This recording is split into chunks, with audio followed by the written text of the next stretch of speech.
Aptask's dedication to nurturing young talent through their apprenticeship program is truly commendable. Under the leadership of Eddie Bright Jr.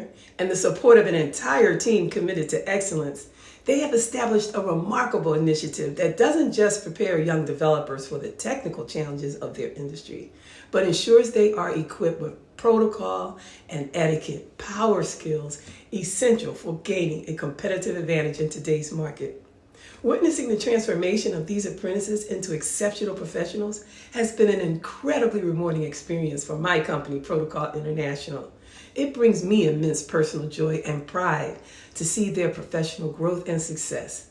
Special acknowledgement goes to Eddie Bright Jr. for his vision and to all of the speakers he brought in to enrich his team's learning experience. Congratulations to all the apprentices for being selected and successfully completing a rigorous and exemplary program. Your hard work and dedication have set you on a path to great achievements.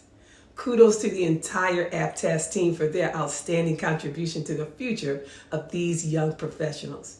We at Protocol International are really grateful to be a part of this amazing opportunity for all of us. Thank you. My name is Cheryl Walker-Robertson. I'm the Chief Protocol Officer for Protocol International.